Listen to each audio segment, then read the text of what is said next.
안녕하세요. 반갑습니다. 오늘은 사도행전 6장 말씀을 전하도록 하겠습니다. 성령과 지혜가 충만한 일꾼을 뽑게 됩니다. 스데반 집사에 대해서 말씀을 드리겠습니다. 우선 앞의 내용을 다시 한번 복습해 보겠습니다. 지금 예루살렘에서 일어나고 있는 엄청난 일들에 대해서 누가 관심을 갖고 지켜보고 있냐면 공회에서 관심을 갖고 지켜보고 있습니다. 도대체 무슨 일이냐? 자, 예루살렘에서 일어난 첫 번째 강력한 일은 바로 오순절날 성령이 강림한 사건입니다. 성령이 강림하셔서 세례를 부으셨죠. 세례. 그래서 성령의 충만을 받고 예수님의 이제 제자들이 방언을 하기 시작했습니다. 각 나라의 말로 방언을 통해서 하나님의 큰일, 구원에 대해서 메시지를 성령을 따라서 말하기 시작했죠. 근데 그 오순절을 지키기 위해서 흩어진 많은 유대인, 디아스포라라고 그러죠. 이 유대인들이 예루살렘에 와 있었습니다. 이 사람들이 자기들이 태어난 모국어로 이 하나님의 구원에 대한 메시지를 듣게 된 거예요. 야, 이게 어떻게 됐냐? 우리가 태어난 모국어로 어떻게 저 사람들이 하고 있지? 수백 가지 언어로 막 이렇게 들려지는 이거를 듣고서 놀라게 된 거예요. 도대체 이게 어떻게 된 일이냐? 놀라게 되죠. 많은 사람이 모여들게 됩니다. 이 일에 대해서 이 성령의 강림과 방언에 대해서 베드로가 이제 쭉 알려주게 되죠. 베드로가 성경 말씀을 꺼내서 구약의 요엘 선지자의 말씀을 꺼내서 말세에 어떻게 한다 그랬어요? 말세에 내가 내 영을 부어줄 것이다. 성령을 부어줄 것이다 라는 것을 쭉 증언합니다. 지금 여러분들이 보고 있는 이것은 요엘 선지자의 예언대로 말세에 성령이 부어진 것입니다. 그러면서 베드로가 여러분들이 너희가 십자가에 못 박아 죽인 이 예수를 하나님 아버지께서 다시 살리셨고 그래서 살아나신 부활의 주님께서 부활하신 이 예수님께서 바로 너희가 지금 듣고 보고 있는 이 성령을 부어주시는 것이다. 할렐루야. 그래서 이 사람들이 놀라게 되는 거죠. 이야, 우리가 죽인 예수님이 살아나셨구나. 그래서 그리스도의 부활의 증거를 선지자들의 글을 통해서 알려주기 시작합니다. 특히 다윗의 시편의 말씀을 가지고 예수님의 부활에 대해서 증언을 쭉 했어요. 그래서 너희가 회개하고 예수를 믿고 세례를 받고 그러면 모든 죄 사함을 받으며 그리고 성령을 선물로 받으리라 하면서 이제 예수를 믿으라고 증언했죠. 그래서 여기서 3천 명이나 되는 사람들이 예수님을 믿게 되고 그리고 그들이 세례를 받게 됩니다. 이러면서 이제 교회가 시작되는 거예요. 교회가 시작되게 됐어요. 그래서 많은 사람들이 날마다 어디에 모였어요? 성전에 모이고 또 그들의 집에 모였다. 집. 여기서 말하는 집은 넓은 공간을 이제 제공한 집이겠죠. 성전과 집에서 모여서 그들이 하나님을 찬미하고 그렇게 떡을 떼며 그 다음에 특이한 것은 자기 재산을 전부 갖고 와요. 재산을 팔아서 자기 재산을 팔아서 서로 나누게 되죠. 서로 통용했다. 이 나눔 이것을 코이노니아 교제라고 합니다. 예수 안에서 성령으로 하나가 되어서 이렇게 교회가 시작되게 된 거죠. 이 놀라운 첫 번째 사건이 일어났고 이것을 공회에서 보고 있는 거예요. 야, 이거 뭐야 이거. 도대체 무슨 일이 일어나고 있는 거야. 그 다음 두 번째 사건은 뭐였습니까? 두 번째 사건은 성전 미문에 앉아서 구걸하는 그 안진뱅이를 고친 거죠. 안진뱅이. 일어나지 못하는 40년 동안 한 번도 걸어보지 못한 이 사람을 베드로와 요한이 나사렛 예수 이름으로 나사렛 예수 그리스도 나사렛 예수 그리스도의 이름으로 이 사람을 손을 붙잡아 일으켰죠. 그래서 그 예수를 믿음으로 말미암아 예수를 믿음으로 이 사람이 완전하게 어떻게 됐어요? 건강하게 일어났어요. 성전으로 뛰어들어갔지. 같이 들어가니까 거기 막 수많은 사람들이 많은 이제 오후 3시 넘었으니까 많은 사람들이 성전에 왔는데 그걸 보고서 놀라게 되는 거죠. 와, 이건 이런 일이 일어날 수가 있는가? 놀라게 됩니다. 그래서 이 사람들이 솔로몬의 행각이라는 곳에 모였다 그랬죠. 솔로몬의 행각. 이 솔로몬의 행각에서 이제 모든 일이 일어나는 거예요. 이제 솔로몬의 행각. 자, 성전에 있습니다. 성전에 솔로몬의 행각에 모였을 때 베드로가 또 증언하죠. 베드로가 또 증언해. 이 사람이 이렇게 낫게 된 것은 바로 너희가 십자가에 못 박아 죽인 그 예수를 하나님 아버지가 다시 살리셨고 그래서 그 예수님의 이름으로 말미암아 이 사람이 건강하게 된 것이다. 이렇게 된 거죠. 예, 그래서 이제 성전에 있던 공회에서 이 두 사람을 붙잡았어요.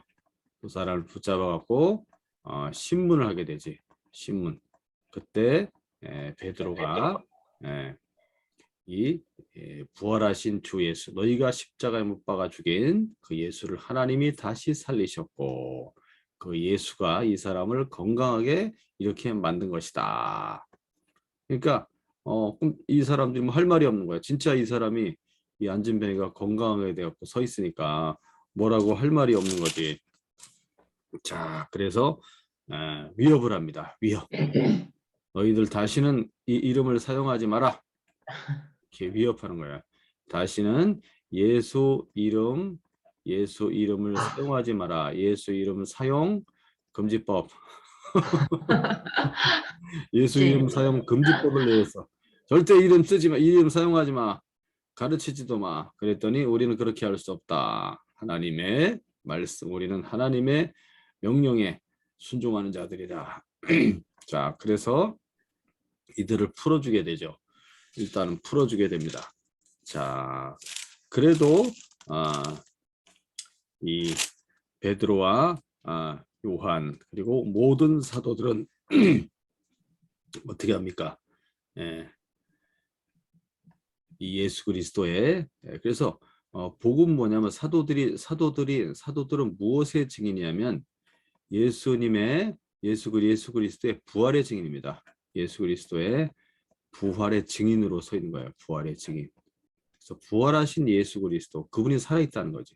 그분이 살았기 때문에 그분의 이름으로 이와 같은 놀라운 역사가 나타난다는 거예요. 이와 같은 놀라운 역사가 나타난다. 그분이 예수님이 그 이름을 사용할 때 왜 능력이 나타나느냐? 그가 살아계시기 때문입니다. 예수님을 살리셨어요. 하나님 아버지가 살리셨지 예수님을. 그래서 그리스도 예수의 부활의 증인으로 이 사도들이 서 있게 됩니다. 자, 끝까지 우리는 예수의 부활을 증언하겠다. 이렇게 되는 거죠. 자, 그리고서 이제 이 교회가 든든하게 세워져 가는데 많은 사람들이 이제 뭘 갖고 왔다고 그랬습니까? 자기의 집이나 밭을 팔아서 갖고 옵니다. 부자들이 갖고 와서 이제 교회에 갖고 오는 거죠. 그래서 가난한 사람들을 나눠주게 됩니다. 나눠주게 돼. 이건 이제 구제 사업이지. 구제 사역을 아주 크게 하게 됩니다. 하게 되는데 여기서 이제 성령을 속이는 일이 나타납니다. 성령을 속이는 일. 성령을 속여. 자, 이게 교회를 무너뜨리는 내부의 적입니다. 성령을 속이는 거. 무엇 때문에 속였어요? 그들의 탐심. 탐욕과 위선으로 인해서 자, 이것이 하나님의 거룩함을 훼손하게 되는 거예요. 하나님께 드려진 것을 하나님께 드리기로 작정한 것을 감춤으로써 그것을 하나님이 알아보지 못할 것이다. 성령을 속이는 거. 성령을 속이는 행위는 뭐냐면 기만하는 거죠. 기만하는 것은 그들의 교만한 태도입니다. 그들의 매우 교만하며 그리고 성령을 무시하고 조롱하는 것이 조롱하는 것이 들어있어요. 그래서 교회가 든든하게 세워지는데 이런 탐심과 위선은 너무나도 이것은 놔둘 수가 없는 거예요. 놔둘 수가 없어. 그래서 아나니와 삽비라가 그 자리에서 죽게 되죠. 그 자리에서 죽게 돼. 자, 여기까지 이제 말씀을 쭉 1장부터 5장까지 말씀을 쭉 살펴보게 됐어요. 그래서 이 안진뱅이가 이제 고침을 받으면서 5천 명이나 되는 사람들이 또 예수님을 믿게 되고 많은 제자들이 생겨나게 되는 거죠. 자, 수많은 사람들이 이렇게 예수님을 믿게 되고 그 다음에 사도들을 통해서 많은 기사와 표적이 나타났다고 그랬어요. 많은 기사와 표적들이 나타났어. 사도들을 통해서 많은 기사와 표적이 나타났어요. 그럼으로써 많은 사람들을 이제 예수님께로 인도하게 되는 거지. 많은 사람들을 믿게 하게 됩니다. 기사와 표적이 많이 나타나게 되죠. 자, 그래서 공회에서 또 어떻게 했어요? 공회에서 이 사도들을 통해서 나타나는 그리스도의 부활을 전도함을 매우 싫어했어요. 부활을 전도함을 매우 싫어해서 또 잡은 거야. 이제는 사도 전부 다 잡아왔어요. 전부 다 잡아와서 가둬놨는데 감옥에 넣어놨는데 무슨 일이 일어났어요? 하나님이 천사를 보내서 천사를 보냈어. 이제 천사를 보내서 이들을 끌어내게 하는 겁니다. 이게 엄청난 일이에요. 이게 감옥에 가둬놨는데 없어졌어. 어디 갔나 했더니 밤중에 이제 천사를 통해서 감옥에서 이제 이 사도들을 다 이끌어내고 성전에 가서 복음을 전하라고 그랬지. 그래서 새벽에 성전에 가서 복음을 전하고 있다. 그래서 아침 일찍 이제 공회를 열어서 이 사도들을 신문하려고 그랬는데 가니까 없는 거야. 찾아봤더니 성전에서 지금 백성들을 가르치고 있다. 전부 잡아왔어요. 전부 잡았어. 그러니까 야, 이거 그래서 이들을 어떻게 할 거냐? 이들을 그냥 놔뒀다가는 계속해서 예수의 복음이 막 민간에 많은 사람들에게 퍼지게 될 텐데 그래서 이거를 두려워하는 거죠. 퍼지게 되는 것을. 그래서 또 얘기하는 거죠. 니네 절대 예수 이름 사용하지 말라고 또 협박을 합니다. 위협을 하고 예수 이름을 사용하지 말아라. 그러니까 거기에 대해서 이제 사도들이 뭐라고 그랬어요? 우리는 그렇게 할 수 없다. 우리는 그렇게 할 수 없다. 너희가 죽인 예수를 하나님 아버지께서 살리셨고 그를 주님과 임금으로 삼으셨다. 우리는 이 모든 일의 증인이며 믿는 자가 받는 성령이 그 증인이다. 이렇게 말하니까 아무리 말이 더 듣지 않으니까 이제 공회에서 이제 이 공회원들이 너무 크게 화가 난 거예요. 크게 분노하면서 이제 죽이려고 하는 거죠. 죽여야 되겠다. 죽여 없애버려야 되겠다. 이렇게 죽여 없애야 되겠다. 자, 그랬을 때 가말리엘이라는 공회원이 이제 말리게 되죠. 말리게 되고 이제 채찍질하고 풀어주게 됩니다. 자, 그래서 이제 오늘 6장으로 들어가겠습니다. 6장 말씀은 뭐냐면 성령과 지혜가 충만한 일꾼 스데반. 말씀만 보겠습니다. 성령과 지혜가 충만한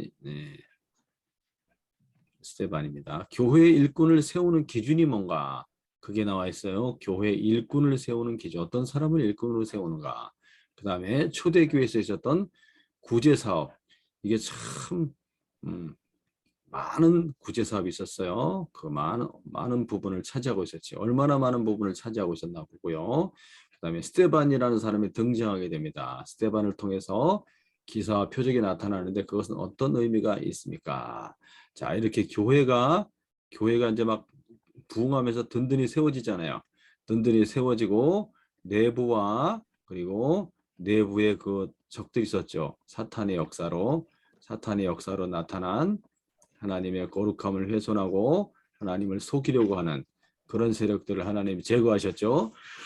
그다음에 외부에서는 여전히 뭐가 있어요? 공회에서부터 핍박이 있지. 공회에서부터 핍박. 두들겨 맞고 채찍에 맞고 그렇게 하고 풀려났지만 여전히 공회의 핍박은 계속되고 있는 거예요. 그런 가운데 이제 이 교회가 든든히 세워져 가면서 이제 일꾼을 세우게 됩니다. 일꾼을 왜 세우게 되냐면 그 땅이나 집을 팔아서 그것을 가지고 가난한 자들을 많이 나눠줬다 그랬죠. 많이 나눠주니까 그 일이 너무나 많은 거예요. 이제 그 일이 너무나 많아. 그래서 사도들이 그 일을 계속 매달리다가는 말씀 전하고 기도하는 일을 할 수가 없게 된 거예요. 그래서 일꾼을 세우게 됩니다. 그 일꾼들은 이제 집사라고 합니다. 집사. 일꾼들이 이제 세워지게 되죠. 그 집사 중에 스데반이라는 사람이 나타나게 되는데 바로 이 스데반의 등장, 오늘은 스데반이 등장합니다. 이 스데반이 이제 순교하게 돼요. 돌에 맞아 죽게 됩니다. 돌에 맞아 죽게 돼요. 순교를 하게 되는데 이 사람이 피 흘려 죽음으로써 이제 어마어마한 이거보다 지금까지 했던 핍박보다 더 강력한 핍박이 일어나요. 강력한 대규모 강력한 핍박이 공회로부터 이제 일어나게 됩니다. 공회로부터 핍박이 일어나게 되고 이 핍박을 통해서 예루살렘에 있는 이제 신자들이 흩어지게 돼. 예루살렘에 있는 신자들이 막 흩어지게 돼. 흩어지게 됨으로써 여기서 이제 복음이 확산되는 거예요. 사람들, 이 신자들이 흩어지면서 복음이 확산돼. 그런 놀라운 또 역사가 일어나게 됩니다. 이제 이따가 이것이 이제 7장, 8장, 9장 이렇게 계속 나오게 됩니다. 복음의 확산, 강력한 핍박을 통한 복음의 확산. 핍박을 가하면 교회가 무너질 것 같은데 무너지지 않아요. 많은 사람들에게 복음이 전파가 되게 되는 거죠. 그 일을 이제 우리가 보게 되겠습니다. 자, 그다음 자, 우리 1절부터 한번 말씀 읽어보겠습니다. 1절부터 시작. 그때 제자가 더 많아졌는데 헬라파 유대인들이 자기의 과부들이 매일의 구제에 빠짐으로 히브리파 사람을 원망하니 12사도가 모든 제자를 불러 이르되 우리가 하나님의 말씀을 제쳐놓고 접대를 일삼는 것이 마땅하지 아니하니 형제들아 너희 가운데서 성령과 지혜가 충만하여 칭찬받는 사람 7을 택하라. 우리가 이 일을 그들에게 맡기고 우리는 오로지 기도하는 일과 말씀 사역에 힘쓰리라 하니 온 무리가 이 말을 기뻐하여 믿음과 성령이 충만한 사람 스데반과 또 빌립과 브로고로와 니가로로와 디몬과 바메나와 유대교에 입교했던 안디옥 사람 니골라를 택하여 사도들 앞에 세우니 사도들이 기도하고 그들에게 안수하니라. 예, 안수하니라. 안수해서 이제 7명입니다. 스데반, 빌립, 브로고로, 니가노로, 디몬, 바메나 그리고 유대교에 입교했던 안디옥 사람 니골라. 자, 그래서 두 사람은 스데반과 빌립은 이제 이 사도행전에 쭉 이야기가 나옵니다. 이 사람들의 나머지 사람들에 대해서는 이제 사도행전에 이야기가 나오지 않고요. 니골라라는 사람이 요한계시록 2장에 나오는 이제 그 사람 이제 그거는 확실히 하지가 않습니다. 이제 하나님을 배교했던 니골라가 나와요. 그 사람이 이제 확실하지 않지만 어쨌든 제자들이 점점 더 많아지기 시작했죠. 그러면서 여기서 헬라파 유대인들이라고 했어요. 헬라파 유대인은 뭐냐면 유대인들이 이제 흩어졌잖아요. 디아스포라라고 그러죠. 디아스포라. 그래서 이 사람들이 이제 많은 세월에 걸쳐서 수세기에 걸쳐서 이 사람들이 흩어지게 됐지. 바벨론 포로로 잡혀가고 페르시아로 또 잡혀가고 그러면서 그 다음에 헬라와 로마로 인해서 많은 사람들이 이제 전 세계에 흩어지게 되죠. 흩어진 사람들 중에 이제 헬라 쪽에 흩어진 이 사람들이 이제 돌아오게 됩니다. 돌아와서 이제 그들이 이제 유대에 살게 되는데 바로 그 사람들을 가리켜 이따가 지도를 한번 보도록 하겠습니다. 헬라파 유대인들이 왔는데 그들의 헬라파 출신의 유대인들의 그 과부들이 남편이 없는 거지. 그러니까 얼마나 힘들어 살기가. 이 사람들이 이제 가난한 사람들이 들어가는 거죠. 이 사람들을 위해서 매일매일 구제하는 일을 했어요. 구제하는 일. 교회에서 이 사람들에게 먹을 것과 입을 것과 쓸 것, 생활용품들을 매일매일 나눠주는 거야. 매일매일. 그러니까 일이 얼마나 많아요. 자, 그러다 보니까 이 헬라파 유대인들의 과부들이 매일 그 구제받는 일에서 빠지게 된 거야. 빠지게 됐어. 어떻게 하다 보니까 이 사람들이 빠지게 됐어. 그래서 히브리파 사람을 원망하니, 그러니까 유대에 원래 살고 있었던 그 사람들 히브리파라 그래요. 히브리파 유대인들을 원망하게 된 거야. 왜 우리는 안 챙겨주냐 이거지. 우리 저기서 먼 나라에서 고생하다 이렇게 왔는데 우리는 왜 안 챙겨주니? 이렇게 또 원망이 일어나게 된 거예요. 그래서 이제 사도들이 모여서 이야기 안 되겠다. 제자들을 불러 모아서 이제 이야기를 합니다. 우리가 하나님의 말씀을 제쳐놓고 부지하는 일에만 접대한다는 것은 뭐냐면 이제 대접하는 거, 대접하는 거. 이 사람들을 이제 먹을 것 나눠주고 이렇게 하는 거죠. 그런 일을 하는데 일 삼는 것이 마땅하지 않다. 그래서 이제 제자들 가운데 사도들 말고 제자들 가운데 성령과 지혜가 충만한 사람을 뽑아야 되겠다. 그래서 이게 바로 교회 일꾼 세우는 이제 기준이 되는 거예요. 성령과 지혜가 충만한 사람. 이건 성령이 충만한 거예요. 성령이 충만한 사람을 뽑는다는 거야. 성령이 충만하면 지혜도 충만해지지. 성령의 지혜. 그리고 믿음과, 여기 뒤에 보면 또 믿음과 성령이 충만한 사람이에요. 성령이 충만하고 믿음이 충만한 사람, 이 사람을 뽑아야 되겠다. 그래서 칭찬받는 사람이라는 거는 덕망이 있는 사람이라니, 덕망이 있는 사람, 칭찬받는 사람 7명을 택하자. 왜 7명을 택했는가?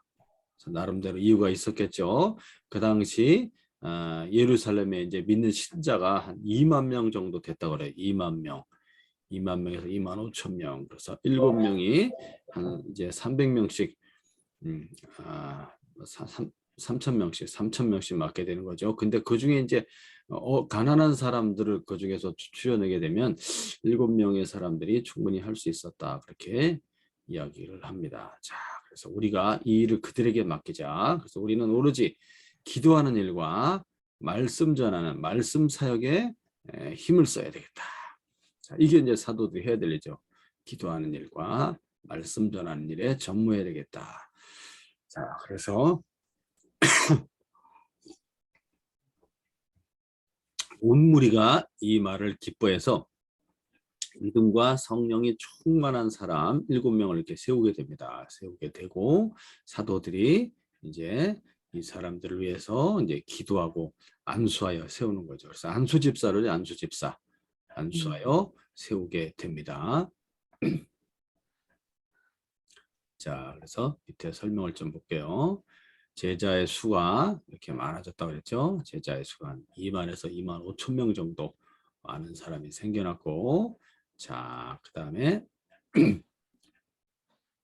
매일매일 구제 사역을 했다고 그랬죠. 교회 공동체 내에 있는 사람들이요. 그 사람들을 대상으로 매일매일 구제하는 일을 했고요. 그 다음에 접대했다고 그랬는데, 접대란 말은 이제 그 가난한 사람들을 돌보는 일이지. 돌보고 식량과 생활용품을 나눠주는 일이에요. 이 일을 하는데 접대를 일삼는이라는 단어를 주목하세요. 일삼는. 접대하는 일을 일삼는 이거에만 신경 쓰면 이제 자기들이 사도들이 해야 될 일을 못하는 거죠. 일삼는 이 말은 뭐냐면 디아코네인이라고 되어 있어요. 헬라어로. 디아라는 건 뭐냐면 그 소개란 뜻이고 코네는 먼지 구덩이 속에서 일한다는 거예요. 그래서 먼지가 날 만큼 분주하게 움직이는 거를 이제 일삼는이라고 그러는데 요 단어가 구제라는 단어가 같은 단에서 나왔어요. 디아코네인이라는 구제라는 것도. 그 다음에 집사라는 것도 이 단에서 나왔어요. 디아코네인. 집사라는 것도 영어로 디아콘이라고 그러는데 디아콘. 먼지가 날 만큼 아주 부지런히 일을 한다. 그런 뜻이죠. 집사님들이 그래서 집사님들을 세웠잖아요. 교회에서 먼지나게 일하는 사람이 집사님이에요. 아, 그만큼 교회 일을 많이 하는 거죠. 여러 행정적인 일이나 어, 구제하는 일 이런 걸 하는 사람을 가리켜요. 자, 그래서 여기 집사 7명이 나왔는데 이 사람들 이름이 스테반부터 빌립 전부 헬라식 이름이었어요. 헬라식 이름이 이 히브리식 이름이 아니고 헬라식. 그래서 이 사람들은 헬라파 유대인들로 추정이 됩니다. 저 흩어졌던 유대인들이 이제 돌아온 바로 그 사람들 중에서 집사를 세운 걸로 그렇게 추정이 됩니다. 안수하여 세우는 이렇게 안수에 손을 얹어 이렇게 안수하여 세우는 것은 모세가 그의 종 여호수아를 후계자로 세울 때 안수하여 세우게 됩니다. 그런 전통이 있어요. 자, 그다음 또 보도록 하겠습니다. 자, 그래서 자 이렇게 지도를 한번 볼게요. 지도를 보면 자 이렇게 흩어진 유대인들이 돌아오게 된 거지. 흩어진 유대인들이 여기가 이제 유대 지역이죠. 유대. 요즘 예루살렘이고 예루살렘.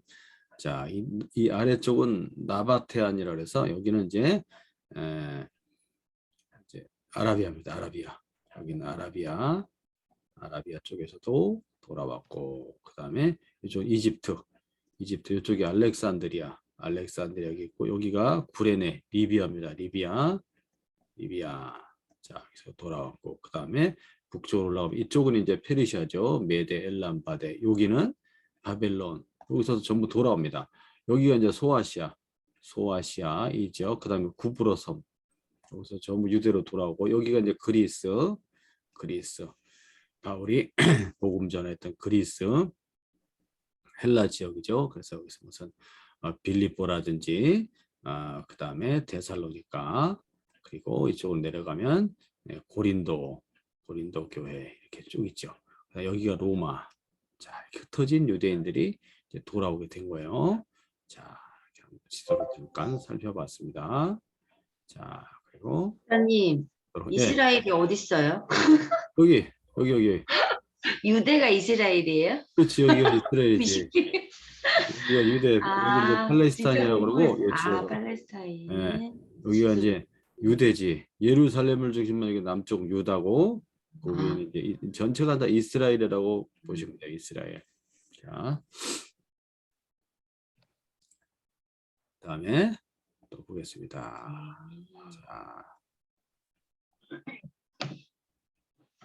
자, 7절부터 또 읽어볼게요.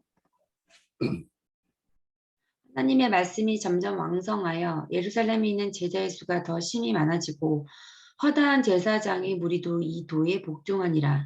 스데반이 은혜와 권능이 충만하여 큰 기사와 표적을 민간에 행하니 이른바 자유민들 즉 구레네인 알렉산드라인 길리기아와 아시아에서 온 사람들의 회당에서 어떤 자들이 일어나 스데반과 더불어 논쟁할 때 예, 하나님의 말씀이 점점 왕성하여져 갔죠. 왕성하여져 가서 제자의 수가 더 심히 많아졌다. 점점 많아지는 거야. 네, 이게 중요합니다. 여기 허다한 제사장의 무리도 이 도에 복종했다 그랬죠. 허다한 많은 제사장들이 돌아오게 됩니다. 이 제사장. 그래서 예수님 당시 예루살렘에 일반 제사장과 레위인들 합쳐서 18,000명 정도 있었는데 그 중에 8,000명 정도가 제사장이었어요. 제사장. 근데 이 제사장들이 되게 생활이 어려웠어요. 생활이. 제사장 숫자는 많은데 이제 대제사장 말고 대제사장은 부자예요. 부자. 근데 일반 제사장들은 이제 세 개 명절이죠. 3대 명절. 6월절, 그다음에 77절, 그다음에 초막절 이렇게 3대 명절. 3대 명절에는 이제 흩어진 유대인들이 예루살렘으로 와서 성전에서 예물을 드리게 되지. 순례 축제가 일어나는 한 번 올 때 한 2주 정도 하게 되죠. 그다음에 연간 2주 정도 이제 제사장들이 할 일이 돌아가게 되는 거예요. 그럼 합치면은 여기 6주에다가 여기 2주를 합치면 8주 정도, 8주. 그러니까 2달 정도 일하고 나머지는 일이 없는 거예요. 고정된 수입이 없어. 연 10개월 동안은. 생계가 막막해서 생계를 위해서 다른 직업을 가졌다는 거야, 제사장들이. 아, 그 되게 소리예요. 어려웠어. 되게 어려웠어, 생활이. 근데 대제사장들은 권력을 갖고 있고 이제 성전을 중심으로 해갖고 장사를 해갖고 이 사람들은 엄청 부자야. 일반 제사장들은 가난해. 어, 그래서 그 사회적 신분의 격차가 있었던 거죠. 이 많은 사람들이 이제 당시에 그런 성전이 타락돼 있었잖아요. 그런 것에 대한 여러 회의도 있었고 복음을 전해 듣고 많은 제사장 무리가 예수님을 믿게 되온 거예요. 이런 배경이 있습니다. 자, 그래서 스데반이 은혜와 성령이 여전히 충만한 거예요. 그래서 많은 기사와 표적이 나타났어. 사도들한테만 나타난 게 아니고 이 일반 제자들, 세워진 이 집사들을 통해서도 능력이 나타나는 능력이 사도들에게만 나타나는 게 아니었다는 게 중요합니다. 이거 사도들에게만 나타난 것이 아니라 일반 이런 집사들에게도 능력이 나타난 거야. 기사와 표적이 나타남으로써 많은 사람들에게 이제 복음을 전하게 되는 거지. 그때 이른바 자유민들, 요 자유민들을 좀 소개해 드릴게요. 자유민들은 뭘 가리키냐면 이 사람들을 리버디너 또는 프리드맨이라고 그래서 왜 자유민이라고 그러냐면 이제 BC 53년에 로마의 폼페이우스가 있어. 폼페이우스. 로마라는 나라가 이제 삼두 정치라고 그래갖고 세 명의 장군이 이제 다스리게 되는 거죠. 그래서 이 폼페이우스가 이제 원로원의 인정을 받기 위해서 이제 정복 전쟁을 막 벌이지. 정복 전쟁. 그때 이제 유대를 정복하는 거예요. 그때 많은 이제 유대인들이 잡혀가 로마까지 잡혀가서 거기서 종살이를 하다가 거기서 그 죽음에 의해서 해방이 된 사람들이요. 해방이 된 사람들. 이 사람들을 이제 리버디노라고 합니다. 그래서 이제 여기서는 자유민들이라고 번역을 했죠. 자유민들. 이 자유민들이 어디 속하냐면 구레네. 아까 지도 봤죠. 구레네. 지금의 리비아입니다. 리비아, 구레네, 그리고 알렉산드리아, 이집트 알렉산드리아. 구레네는 아주 문화의 도시고요. 문화와 학문의 도시고 알렉산드리아는 아주 상업 도시야. 상업 도시. 여기에 엄청나게 많은 유대인들이 살았다고 돼 있어요. 유대인들이. 그다음에 길리기아는 바울의 고향입니다. 길리기아, 소아시아 길리기아. 그리고 아시아 쪽에서 온 사람들이 이 사람들이 예루살렘으로 와서 회당을 지었어요. 회당. 그래서 이 자유민들의 회당이에요. 이 회당은 리버디노 회당이라고 그래. 이 회당 사람들이 이제 이 스테반에 대해서 이제 논쟁을 하게 된 거지. 스테반과 논쟁이 되게 된 거예요. 스테반이 많은 기사와 표적을 일으키고 이렇게 행하자 이 사람 자유민에 소속된 회당 사람들과 논쟁이 일어나게 된 거예요. 자, 보겠습니다. 지도를 다시 한번 봐드릴게요. 네. 자, 여기가 구레네. 지금 리비아입니다. 이집트 이쪽에 리비아. 알렉산드리아가 여기 있어요. 알렉산드리아. 대단한 상업 도시고요. 그다음 여기가 유대. 여기 길리기아는 요쯤에 있어요. 길리기아. 여기가 바울의 고향입니다. 길리기아가 요쯤에 있고, 자, 그리고 여기 로마에서 이 사람들이 이제 다 리버디노 자유민 이 사람들 아, 이제 예루살렘으로 돌아와서 여기서 이제 회당을 만들었죠. 회당. 자, 그렇게 보시면 되겠습니다. 리버디노. 밑에 제가 설명을 좀 더 적어놨는데, 네. 자, 구레네는 북아프리카 리비아고요. 학설과 문화가 아주 번창한 도시였고, 알렉산드리아는 세계 최대 상업 도시였어요. 거기가 상업과 무역의 중심지. 10만 명에 달하는 유대인들이 거기 살고 있었다 그래요. 자, 이렇게 보시고요. 자, 그래서 논쟁이 일어났다. 자, 논쟁이 일어났습니다. 자, 10절부터 읽어주세요. 스데반이 지혜와 성령으로 말함을 그들이 능히 당하지 못하여 사람들을 매수하여 말하게 하되 이 사람이 모세와 하나님을 모독하는 말을 하는 것을 우리가 들었노라 하게 하고 백성과 장로와 서기관들을 충동시켜 와서 잡아가지고 공회에 이르러 거짓 증인들을 세우니 이르되 이 사람이 이 거룩한 곳과 율법을 거슬러 말하기를 맞이 아니하는도다. 그의 말에 이 나사렛 예수가 이곳을 헐고 또 모세가 우리에게 전하여 준 규례를 고치겠다 함을 우리가 들었노라 하거늘 공회 중에 앉은 사람들이 다 스데반을 주목하여 보니 그 얼굴이 천사의 얼굴과 같더라. 이 스데반 얼굴이 천사의 얼굴 같이 변했어. 천사의 얼굴 같이 얼굴이 막 확하게 빛이 나는 거예요. 빛이 나. 야, 이것은 이제 스데반이 이제 죽을 것에 대한 이제 예고입니다. 예고, 예표. 야, 이 사람의 얼굴이 천사같이 됐어. 천사같이. 스데반이 지혜와 성령이 충만하여서 이제 그들과 논쟁을 했다고 그랬잖아요. 당하지를 못하는 거야. 스데반에게 성령의 지혜가 오니까 그가 그에게 하나님의 말씀을 잘 이제 풀어서 그 사람들과 논쟁을 하게 되는 거지. 그러니까 이 스데반의 말을 당할 수가 없는 거예요. 당할 수가 없으니까 이 사람들이 어떻게든지 이 스데반을 죽이기 위해서 막 화가 단단히 났지. 사람들을 매수했어요. 사람들을 돈 주고 사람을 사갖고 이제 이 스데반을 공격하는 거야. 공회로 잡아갑니다. 공회로 끌고 가서 이 사람들을 이 스데반을 이제 모함하는 거죠. 그래서 거짓 증인들을 세웠어. 매수된 사람들이죠. 그래서 뭐라고 이 사람이 모세와 하나님을 모독하는 말을 우리가 들었어. 이렇게 하는 거죠. 모세와 하나님을 모독했다. 모세를 모독했다는 말은 모세의 율법이가 율법. 이 사람이 모세의 율법을 무시했다. 모세의 율법을 무시했다. 하나님을 모독했다는 것은 뭐냐면 성전, 하나님의 성전을 갖다가 모독했다는 거죠. 자, 그래서 이제 죽일 죄를 찾는 거야. 예수님을 죽일 때도 똑같이 그랬어요. 예수님 죽일 때도 율법을 무시했고 성전을 모독했다. 그래서 신성모독이다 해서 죽이게 되는 거죠. 자, 그래서 12절 백성과 장로와 서기관들 많은 백성들을 충동한 거야. 막 이렇게 선동하는 거죠. 선동. 충동하고 장로와 서기관들 자, 이 사람들이 이제 공회원이 되겠죠. 충동시켜서 이제 스데반을 잡아다가 공회 앞에 세웠습니다. 그러면서 또 거짓 증인들이 뭐라 그래요? 이 사람이 거룩한 것 성전을 가리킵니다. 그리고 율법을 거슬러 말하기를 맞이 아니하는도다. 계속해서 성전을 모독하고 그리고 하나님의 율법을 이 사람이 폐기시키려고 한다. 이렇게 하는 거죠. 그의 말에 이 나사렛 예수가 예수님에 대해서 이제 쭉 논쟁하는 중에 복음 전했을 거 아니에요.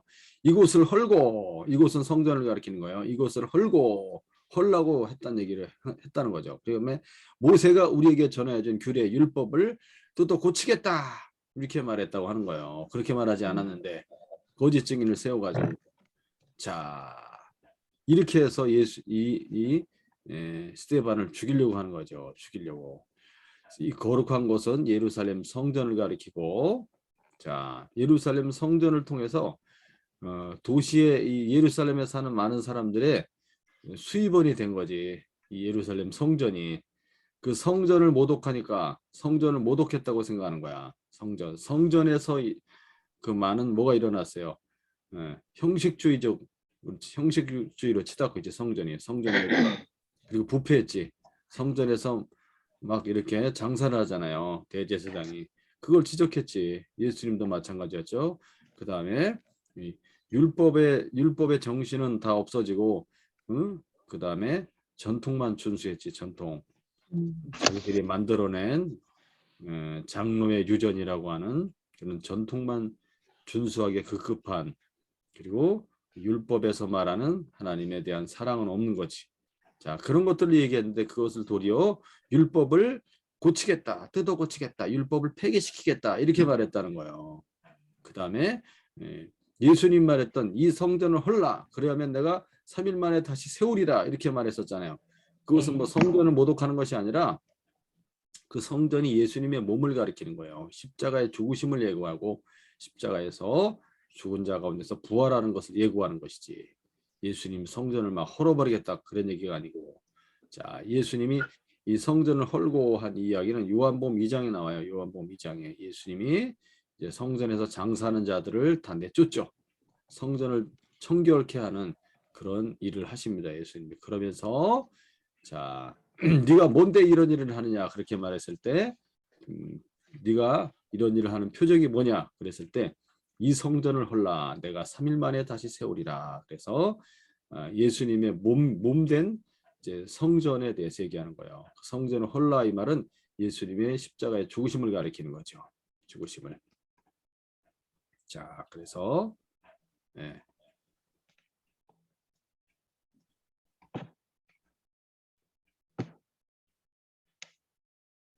자, 그래서 예.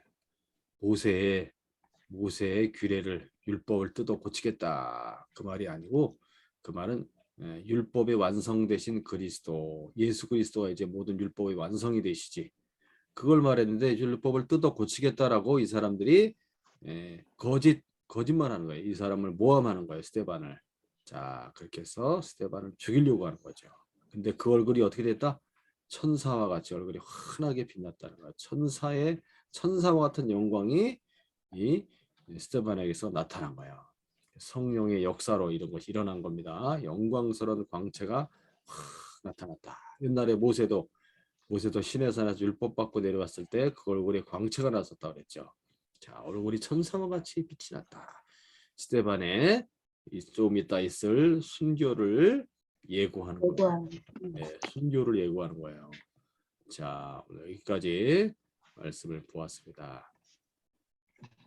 6절 다 끝났어요? 네, 이게 다 끝났어요. 6장. 6장이 짧아요. 자, 그래서 이제 다음 주에 이제 7장부터 이제 스데반이 쫙 이제 설교를 합니다. 이 공회 앞에서 복음을 쫙 자세하게 전해요. 구약에서부터 자세하게 전하고 이제 돌에 맞아서 순교를 하게 되는 장면을 다음 주에 보도록 하겠습니다. 자, 오늘도 나 이렇게 좋은지 주 안에서 복되고 행복한 하루가 되시기 바랍니다. 자, 다음 주에 또 만나도록 하겠습니다.